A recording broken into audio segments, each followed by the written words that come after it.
Très heureux avec Fabien de vous retrouver une nouvelle fois pour cette 4e édition du jury du Grand Prix Diversité et Inclusion.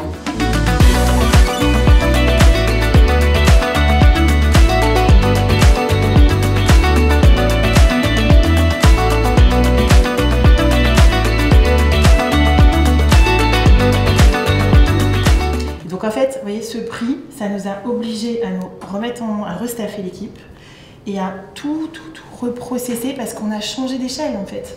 On était la petite caisse de Seine-Saint-Denis qui gérait pour toute la France et c'est devenu un service national avec voilà, des sollicitations dans tous les sens. Mais aujourd'hui, j'ai espoir que quand un assuré trans téléphone au 3646, eh bien, on n'est plus mal à l'aise pour savoir si on doit appeler monsieur, madame, mais qu'on lui pose la question, quand voulez-vous qu'on vous appelle. Donc merci encore parce que ça a été le point de départ d'un truc de dingue. Et en même temps, une nécessaire remise en cause parce que quand on change d'échelle, bah, nous on n'était pas prêts en tout cas. Et donc on s'est pris un peu en pleine face. Et ça nous a obligés en fait à monter en gamme, quoi. On veut donner des exemples aux entreprises de choses qui fonctionnent, qui ont de l'impact, qui ont prouvé leur impact. C'est un vrai sujet, la féminisation des métiers, qui aujourd'hui reste une priorité pour la filière, à la fois pour l'industrie et pour la filière électrique. Je pense que ça a beaucoup de potentiel. Moi, je pensais à potentiel, duplicabilité, manque de notoriété aujourd'hui et besoin d'être visibilisé comme sujet. Ce que je trouve intéressant de la thématique, c'est de mélanger les populations qui veulent bénéficier de cette initiative. Je veillerai à ce que cette diversité des origines, on la retrouve dans toutes les strates de l'entreprise. Ça, pour moi, c'est extrêmement important. Voilà, cette espèce de gagnant-gagnant et de mix grande entreprise, association de terrain, ça me paraît quand même assez intéressant. On prouve que par un accompagnement humain et parfois des moyens assez faibles, on arrive aussi à transformer beaucoup de choses. Et en ça, c'est déjà en soi un modèle réplicable. D'abord, je suis quand même à l'autre cercle, donc je me dois de récompenser un dossier qui pour moi est un dossier impact et pas un dossier de com.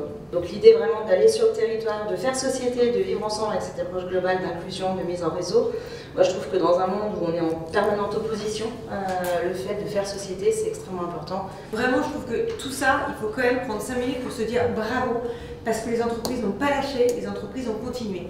Ce Grand Prix il est là pour inspirer, il n'est pas là pour que récompenser ce qu'a fait d'extraordinaire une association. Rien que pour ça, j'insiste vraiment, un tel prix, ça serait une belle mise en lumière sur un sujet qui est beaucoup caché, qui est souvent mis sous le tapis. Alors, on passe au vote.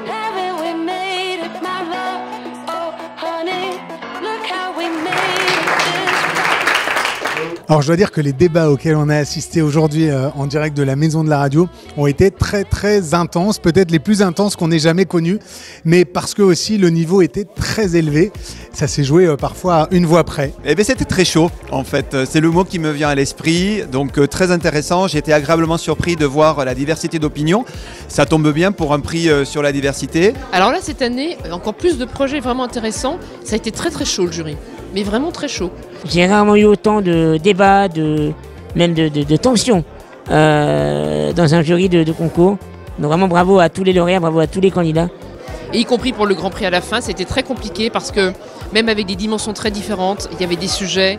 Il y a tellement de choses à adresser aujourd'hui dans le climat actuel que nous vivons, que c'est très difficile de choisir. La délibération a été extrêmement difficile.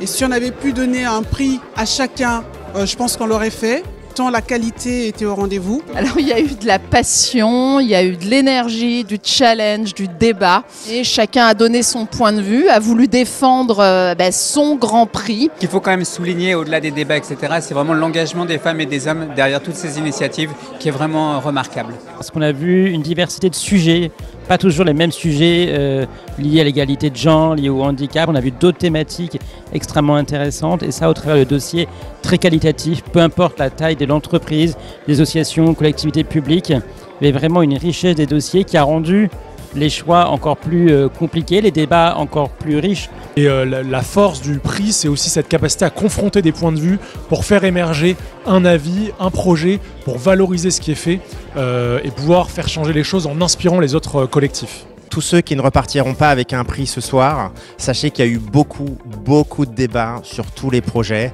Vous faites partie des 5 meilleures initiatives de votre taille d'organisation et d'entreprise.